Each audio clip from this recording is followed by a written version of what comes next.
Jesucristo. Qué bueno es estar acá, hermanos. Hoy queremos continuar con nuestro tema, credenciales de un ministro de Dios. Y basamos este tema específicamente en la segunda carta del apóstol Pablo a los hermanos de Corinto. Me refiero capítulo 6. Desde el versículo 4 en adelante estuvimos compartiendo allí y queremos ver la segunda parte en el día de hoy. Así que vamos a leer desde el versículo 4 hasta el versículo 7, segunda a los Corintios capítulo 6. Leo la palabra de Dios en el nombre de nuestro Señor Jesucristo. Antes bien, nos recomendamos en todo como ministros de Dios, en mucha paciencia, en tribulaciones, en necesidades, en angustias, en azotes, en cárceles, en tumultos, en trabajos, en desvelos, en ayunos, en pureza, en ciencia, en longanimidad, en bondad, en el Espíritu Santo, en amor sincero, en palabra de verdad, en poder de Dios, con armas de justicia a diestra y a siniestra. Oremos. Señor amado, gracias te damos. Gracias, buen Dios, porque tú eres nuestra fortaleza. Tú eres nuestro pronto auxilio en las tribulaciones. Gracias, Dios, porque no se trata de nosotros, se trata de Cristo en nuestra vida.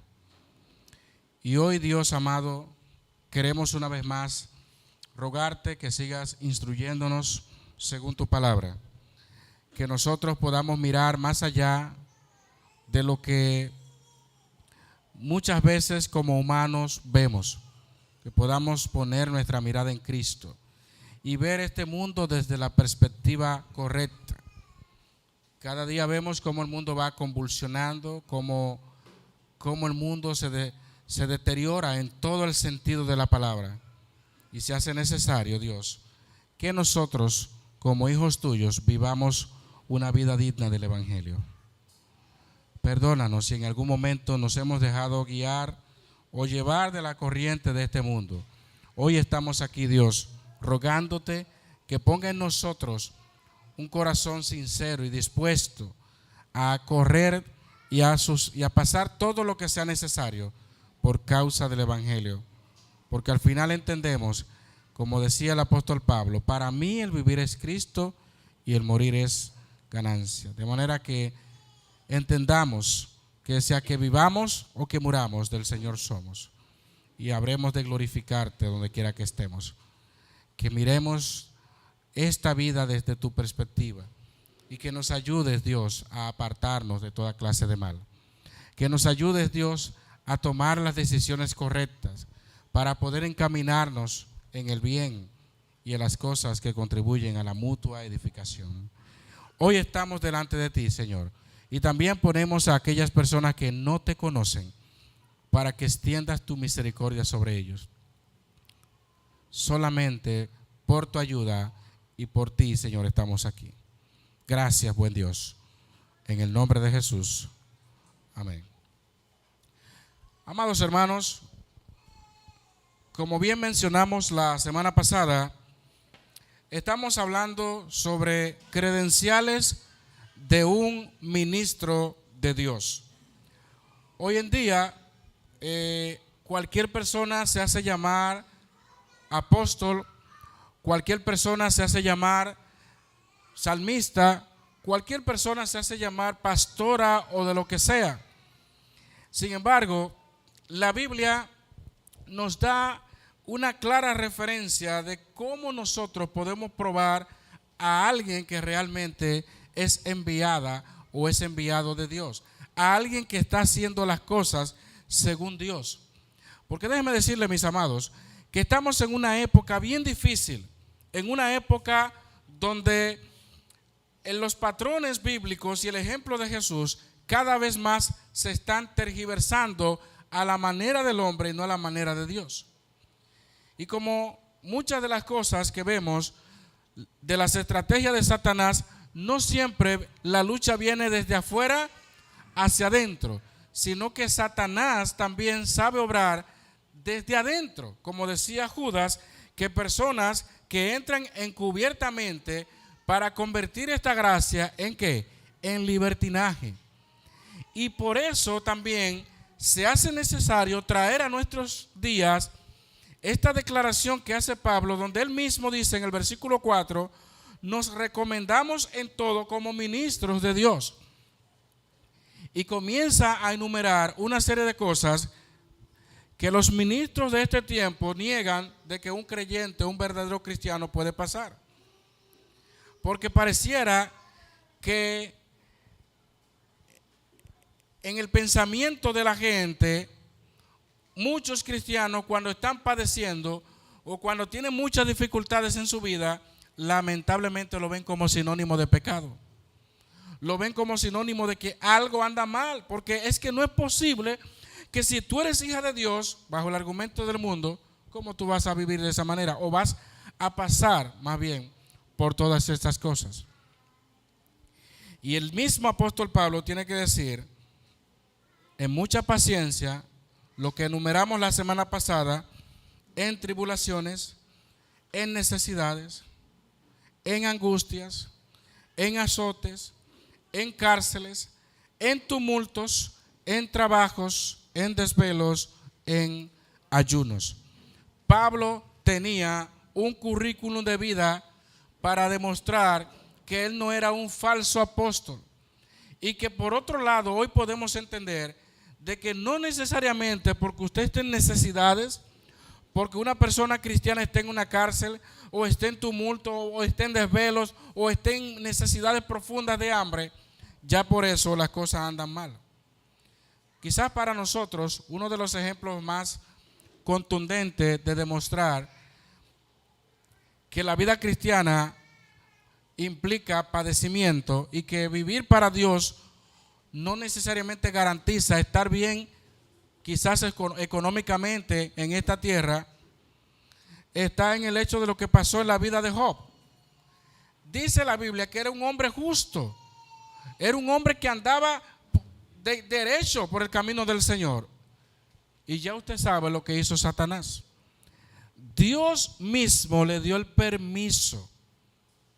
Usted sabe lo que es perder sus hijos, perder todo lo que había conseguido hasta ese momento. Cualquier persona que lea un libro como esto va a decir, Dios es injusto. No es posible que Dios permita que alguien que ande bien delante de él pase por esto. Sin embargo, el Señor se glorificó grandemente en la vida de Job. Tanto así que al final del libro fue que él pudo entender, como pudimos ver, el famoso versículo, de oídas. Pero ahora mis ojos. Lo interesante de esto, amados, es que una de las cosas que podemos comprobar en la vida cristiana es que Dios presenta las pruebas, las dificultades, como un medio para purificarnos, como un medio para nosotros reflejar el carácter de Cristo, porque no es bajo las situaciones favorables que nosotros vamos a actuar. Imagínese usted, es natural que si alguien te paga bien, tú le pagues con bien. Pero en los momentos de presión, cuando alguien te paga mal, que tú le pagues con bien, eso es de verdaderos cristianos. Usted tiene un vaso, como lo hemos puesto como ejemplo en muchas ocasiones, lleno de agua. Si usted agita el vaso, ¿qué va a salir del vaso? El agua que está depositada en el vaso. Es decir, nuestra naturaleza, lo que somos, sale a flote en momentos de presión, en momentos donde somos sacudidos. Y usted y yo sabemos que el enemigo anda como león rugiente buscando a quien devorar. Y como usted sabe también que para no coger mucha lucha, el que anda cojeando es una presa fácil. El que no tiene la fuerza para correr es una presa fácil.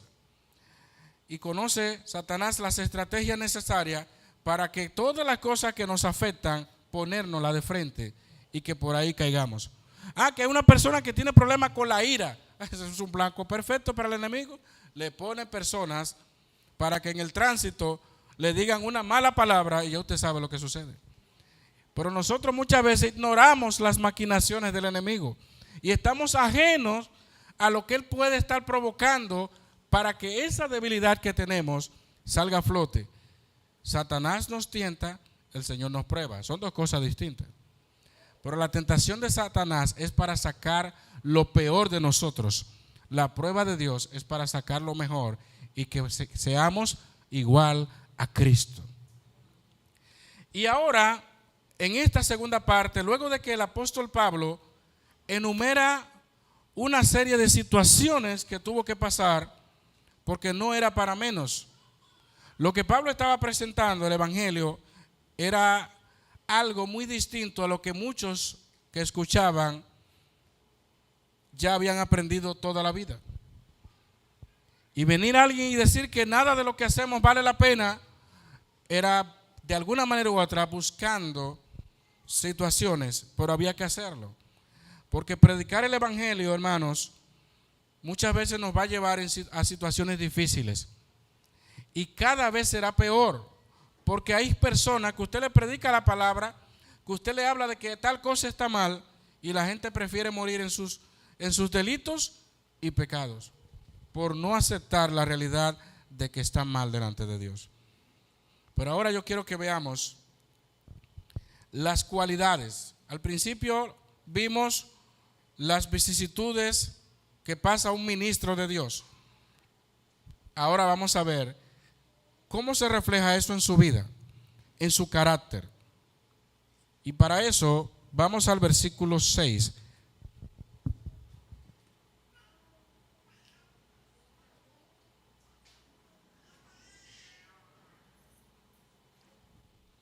Miren lo que dice el apóstol Pablo aquí, pasando ahora al versículo 6, donde él cambia y en vez de mencionar serie de situaciones que tuvo que pasar por causa de Cristo, ahora dice en pureza, credenciales de un ministro de Dios. En cuanto a su cualidad moral y espiritual, debe de manifestar ¿qué? Pureza. La vida del ministro cristiano que dan validez a que es un embajador de Cristo debe de estar totalmente apartado de toda clase de impureza. Y esto es sumamente importante, mis amados, porque ahora esto se está volviendo relativo, la pureza. Y esto incluye muchas cosas que comprenden no solamente nuestra mente, sino nuestro accionar, nuestras miradas, nuestra forma de vestir, todo lo que conlleva, aún nuestras palabras, reflejan si hay pureza o si no hay pureza.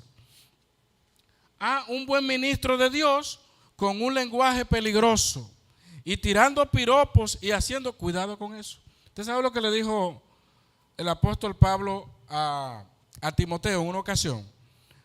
No reprendas al anciano, sino exhórtale como a padre, y a las ancianas como a madre, y a las jovencitas como hermanas con toda pureza.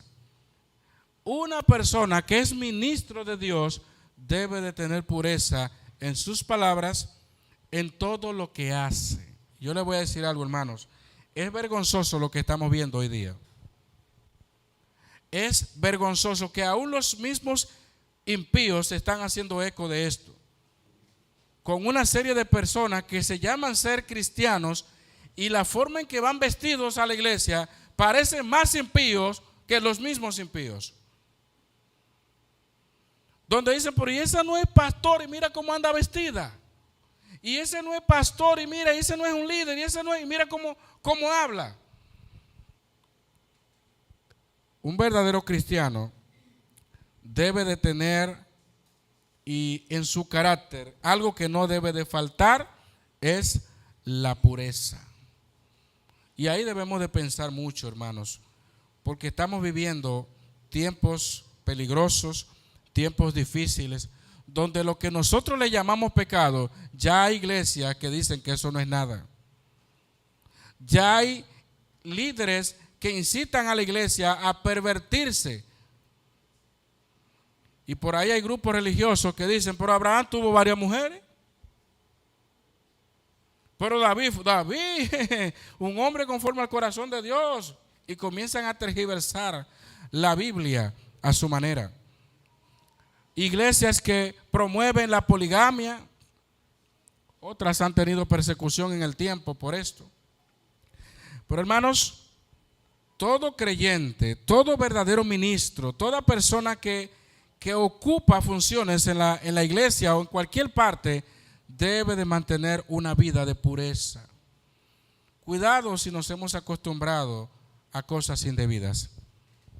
Cuidado si lo que vemos no es de Dios. Cuidado si lo que hablamos no es de Dios. Cuidado si como nos vestimos no refleja la pureza que la palabra de Dios enseña y demanda. La pureza del cristiano se refleja en todas las áreas de su vida. La ropa no te elige a ti, tú eliges la ropa. Y nadie tiene excusa para salir a la calle y decir, ay, no sabía. Usted sabe. Si somos verdaderos creyentes, debemos de mantenernos en pureza. Es que, pero que uno no puede ser tan santo, ni tan cristiano que uno sea, ¿sí? Tan cristiano como Cristo hay que ser. Hay que ser puros, con toda pureza. Las conversaciones que tenemos, las cosas que vemos, los lugares que frecuentamos, ¿reflejan la pureza de Dios? Cuidado entonces, mis amados, porque una de las credenciales de un ministro de Dios tiene que ver con la pureza. Tiene que ver con apartarse de toda clase de pecado, de toda clase de cosas que nos apartan del Señor. Porque la Biblia nos manda, por otro lado, ser santos como nuestro Padre que está en los cielos es santo. Pensemos por un momento nuestras conversaciones. Pensemos por un momento lo que vemos, lo que escuchamos, si eso contribuye de alguna manera a la pureza que la Biblia demanda. Mire lo que dice el capítulo 11, versículo 2, cómo a Pablo presenta a la iglesia. Porque os celo con celo de Dios, pues os he desposado con un solo esposo para presentaros como una virgen pura a Cristo. La imagen de la iglesia que espera a Cristo, la imagen de la iglesia que vive para Cristo es una iglesia pura, es una iglesia que se aparta para Dios, para Cristo. Así Pablo hacía todo lo posible. Y él lo que dice es, con ese celo de Dios, los he presentado a ustedes como una virgen pura a Cristo. Miren lo que dice ahora, Primera Tesalonicenses 2, versículo 10. Observen bien. Primera los Tesalonicenses, capítulo 2, versículo 10. Luego vamos a pasar a Primera de Pedro, capítulo 3, versículo 2. Oigan lo que dice Tesalonicenses. Vosotros sois testigos, y Dios también, de cuán santa, justa e irreprensiblemente nos comportamos con vosotros los creyentes. Repito, vosotros sois testigos, y Dios también, de cuán santa, justa e irreprensiblemente nos comportamos con vosotros los creyentes. Pablo, aunque se lo dijo a los creyentes de Corinto, se lo repite a los de Tesalónica. Su preocupación como ministro, como apóstol, ustedes son testigos, Dios también, de que no hay nada, ninguna tacha en nosotros, de que no hicimos algo indebido. Esa era su carta de presentación. y lo dicen claramente: nos comportamos con usted de una manera santa, justa e irreprensible. Es interesante esto, amado. Y quiero otro pasaje más en 1 de Pedro 3:2, que va ligado a nuestra manera de vestirnos incluso. 1 de Pedro 3:2, oigan bien lo que dice: considerando vuestra conducta casta y respetuosa. Y más adelante en el 3 dice: vuestro atavío sea de tal o cual forma. Considerando vuestra conducta casta y respetuosa. Entonces, volviendo atrás, realmente un creyente de Dios, una persona que dice servir a Dios, debe de vivir en pureza. Y esto debe reflejarse en todas las cosas, nuestra mente, nuestro cuerpo, todo, la pureza a la que estamos llamados a servir. Pablo podía recomendarse de esa manera. Pero no solamente eso. Mire lo que dice ahora la segunda parte allí. En ciencia. Si bien es cierto, un ministro debe de tener pureza de vida, pero también debe de esforzarse en el conocimiento de las cosas de Dios. Es un acto irresponsable, estamos en 2 Corintios 6, versículo 6, es un acto irresponsable de un creyente pensar de que la lectura de la Biblia, el estudio de la palabra, solamente está destinado para los que enseñan o predican.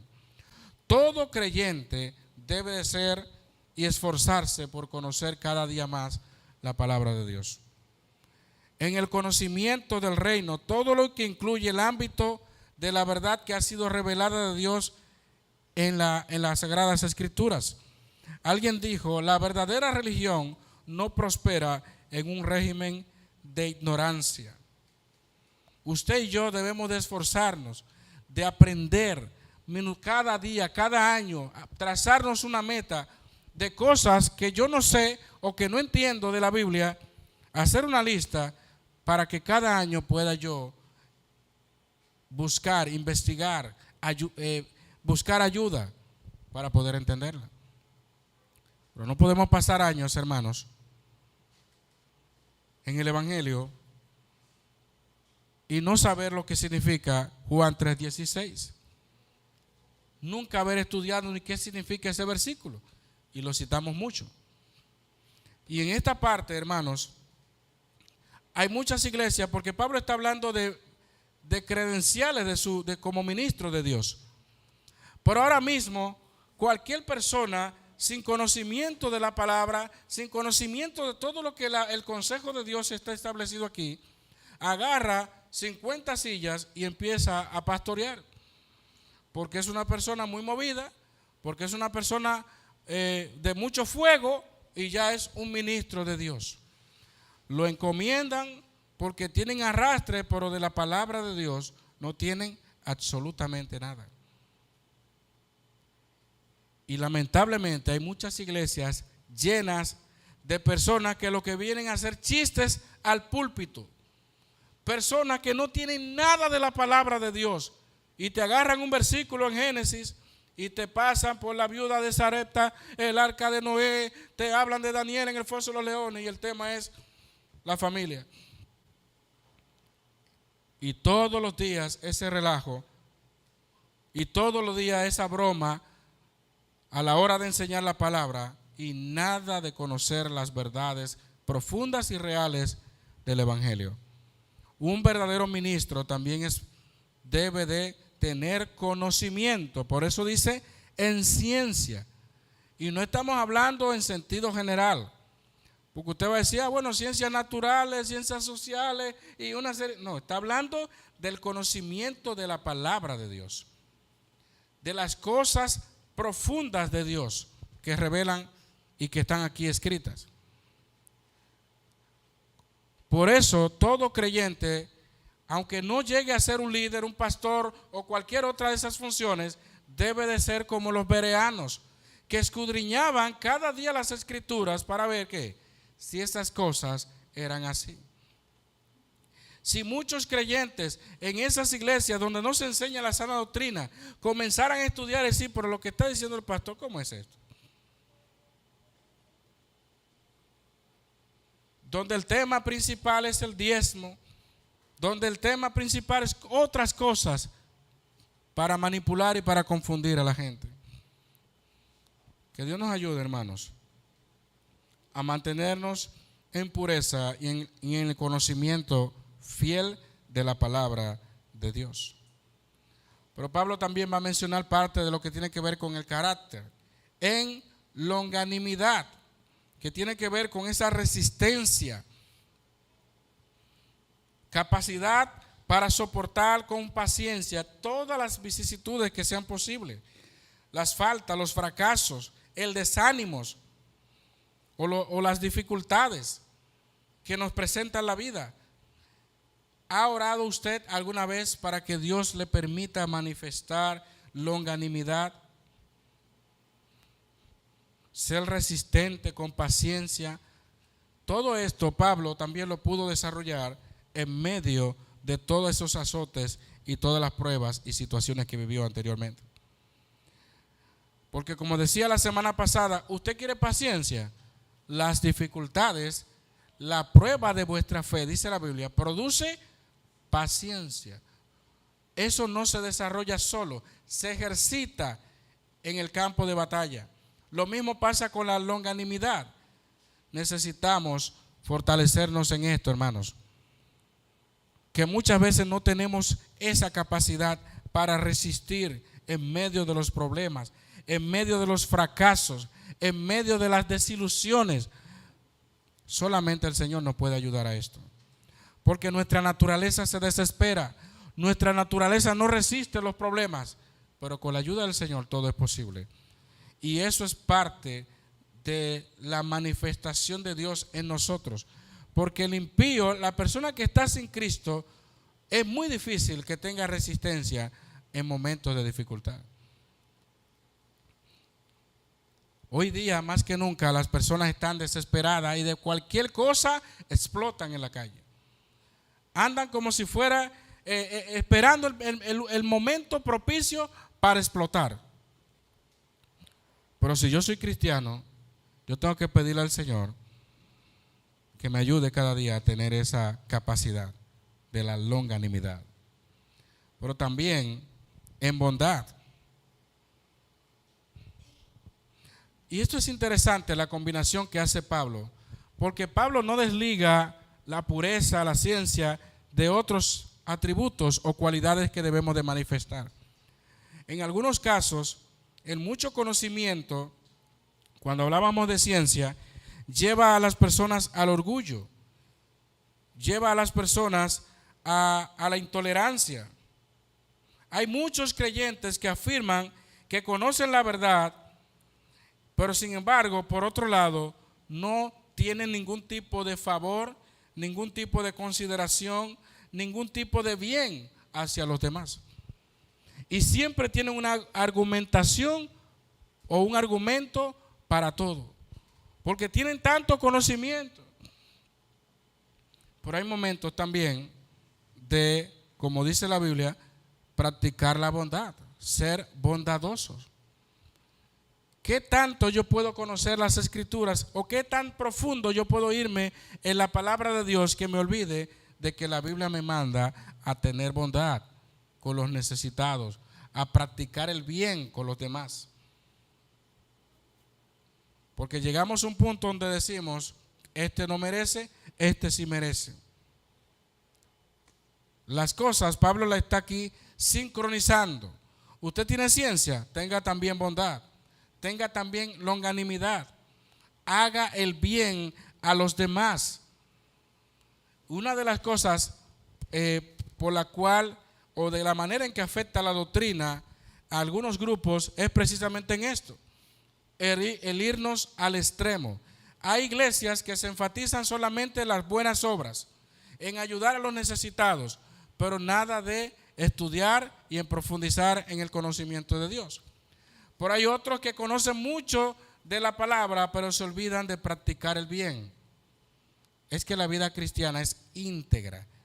Tenemos que conocer la palabra, tenemos que vivir en pureza, pero también tenemos que practicar el bien, ser bondadosos.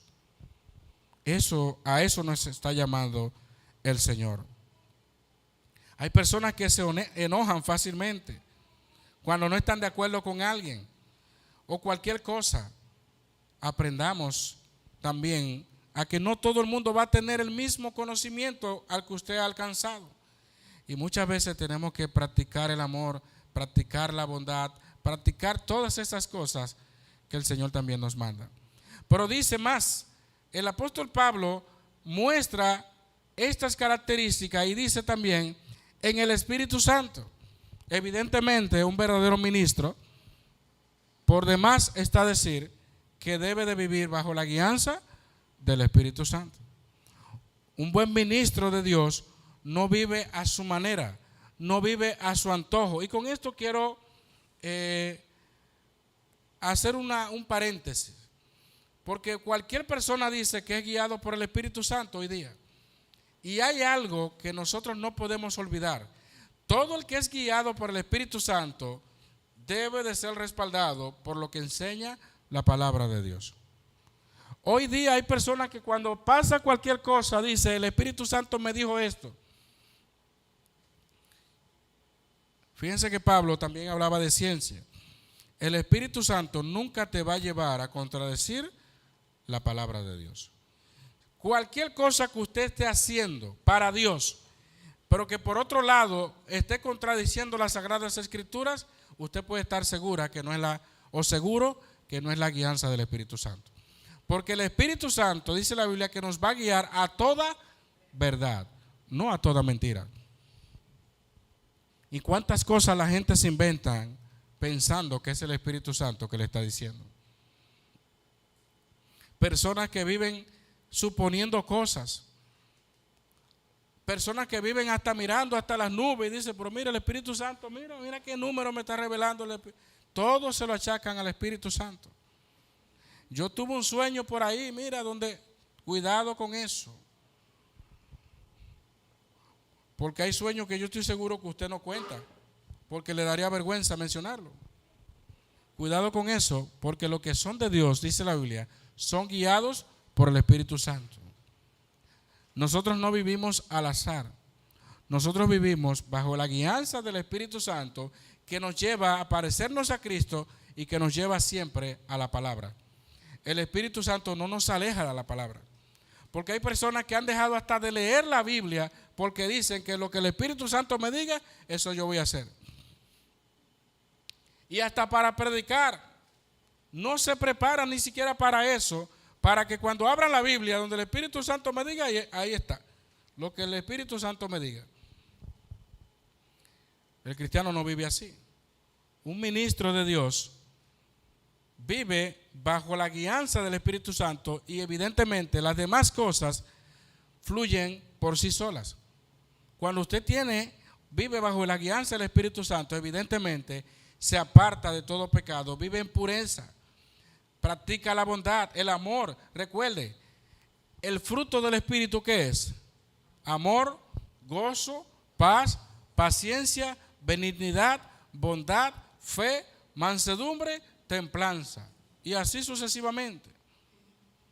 Entonces, el Espíritu Santo en nuestras vidas nos hace manifestar cada una de estas cosas. Pero qué bueno que el apóstol Pablo hace ese contraste con aquellos que supuestamente eran guiados por Dios y lamentablemente estaban siendo guiados por Satanás. Porque es una pena personas que toda la vida piensen que están siendo guiados por el Espíritu Santo y que al final sean guiados por el enemigo. Por eso tengamos mucha cuenta con esto. El apóstol Pablo podía recomendarse en pureza, en ciencia, en longanimidad, en bondad, en el Espíritu Santo, pero también en amor sincero. No es solamente decirle a un hermano te amo. Eso debe de manifestarse día a día. Y no estamos hablando de simplemente amor, sino un amor sincero. ¿Usted sabe lo que decían o lo que dijo el Señor Jesucristo? En esto conocerán que sois mis discípulos, si tuvierais amor los unos por los otros. Pero no amor como el mundo presenta el amor, un amor sincero.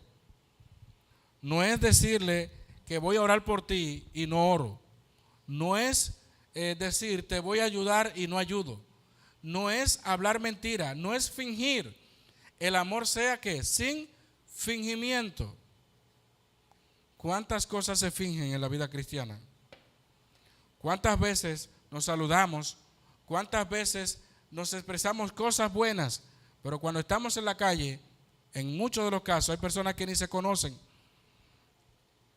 Personas que cuando van a una tienda dicen, espérate, cuidado que viene pasando un pasillo a otro.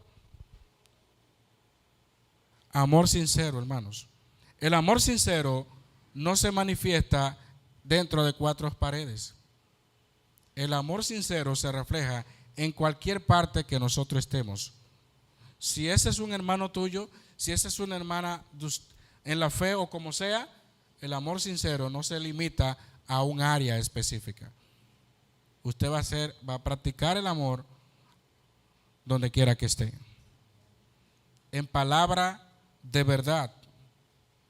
Esto es un requisito indispensable para cumplir con el ministerio de la proclamación del Evangelio. Cuando dice en palabra de verdad, no es otra cosa que ni añadirle ni quitarle al Evangelio. Pablo podía recomendarse en palabra de verdad. Pablo no engañaba a la gente con el Evangelio. Pablo le decía la verdad tal y como está revelada, no como yo me la puedo inventar. Porque por ahí andan muchos canonizando frases propias, vendiéndolas como versículos de la Biblia. Y lo que más le interesa es que la gente repita lo que ellos dicen, no lo que la palabra de Dios enseña. Y su mayor interés es que cuando la gente salga por ahí, repita la frase o el dicho que dijo tal persona. Lo más importante es la palabra de Dios, el Evangelio. El apóstol Pablo ni le quitaba ni le añadía la palabra tal y como es. Yo soy de los que creo que la palabra de Dios tiene poder y que yo no necesito minimizar las demandas del Evangelio para que las personas se conviertan. Usted predique la palabra y el Espíritu Santo se encarga de los demás. Pero el apóstol Pablo era fiel en predicar la verdad, en presentar el Evangelio. Pablo no usaba palabras para engañar a la gente. Y cuidado si alguno de nosotros tiene esa práctica, que se está haciendo cada vez más común a la hora de predicar el Evangelio. Cuidado si nos hemos acostumbrado a un tipo de evangelio a lo que la gente quiere escuchar. Déjeme decirle que la gente no quiere escuchar que son pecadores, por si usted no lo sabía. Hay incluso lugares, iglesias que dicen no mencione eso, porque eso ofende a la gente. Infierno, esa palabra, mira, ni la mencione aquí. Infierno, no, pero ¿cómo vas a hablar de infierno? Hay lugares donde hay palabras que ya pareciera que estuvieran censuradas. Algunos lo hacen directamente, otros indirectamente, porque usted no lo escucha nunca. Pareciera que hay palabras que están ocultadas, que no se pueden mencionar. Pero un ministro de Dios es probado en palabra de verdad. Que Dios nos libre de estar inventándonos cosas del Evangelio. Si Jesucristo dice que robar es pecado, no comienza a decir, no, lo que pasa es que hay cleptómanos y usted sabe que es una enfermedad y ahora todo es una enfermedad. Nadie es responsable de nada. Ahora una persona se entra, roba miles de millones de pesos y se confabula con una serie de psiquiatras por ahí que están haciendo su trabajito. Y usted sabe qué hacen ellos. Lo declaran loco de una vez. ¿Cuántos millones recibieron por atrás? Qué fácil es engañar a la gente. qué fácil es inventarse cosas. Ahora cada vez se hace más fácil esto, hermano. Pero que Dios nos ayude a que seamos fieles en palabra de qué? De verdad, en amor sincero, en el Espíritu Santo. Y para ir finalizando, dice el apóstol Pablo, en poder de Dios. El ministerio de Pablo iba siendo respaldado por lo que Dios podía hacer en la vida de las personas. El Espíritu Santo, hermanos, en él, y respaldando todo lo que Pablo hacía con armas de justicia a diestra y a siniestra. Eso es una alusión a la armadura de Dios. Mano derecha y mano izquierda, o sea, la espada y el escudo. Prácticamente lo que Pablo está diciendo, que un ministro de Dios también está preparado ¿para qué? Para la guerra, para la batalla. No está desprevenido, pero no con su propia fuerza, sino con la armadura de Dios que menciona Efesios. Porque déjeme decirle algo, que el enemigo nunca va a estar contento cuando nosotros le servimos a Dios. Por esa razón, mis amados, mantenga, como dice Pablo, con armas de justicia a diestra y a siniestra. Manténgase con la espada arriba y con el escudo aquí, izquierda y derecha, porque nuestra lucha no es contra carne ni sangre. Y lo más interesante de esto, que no es una lucha de hoy o mañana, es una lucha hasta que el Señor venga. Si usted piensa que la lucha o la guerra espiritual se acabó, manténgase firme, manténgase ahí, porque el enemigo, hasta que no lo vea caer, no se va a quedar tranquilo. Hasta que el enemigo no lo vea a usted fracasar, no se va a quedar tranquilo. Hasta que el enemigo no destruya su casa, su familia, no se va a quedar tranquilo. Por eso debemos estar siempre preparados con armas de justicia a diestra y a siniestra. En pocas palabras, un verdadero ministro no se descuida en la guerra espiritual. Cuidado si está bajando el escudo de la fe. Cuidado si la espada, ya se cansó de sostener la espada y ahora está sosteniendo cosas que son vanas. Si su espada es lo que dice la psicología, si su espada es lo que dicen los científicos, si su espada es lo que dicen los políticos, o si su espada es la palabra de Dios. Tenga cuenta con eso. ¿Cuál es su escudo? No hay mejor escudo para la batalla que el escudo de la fe.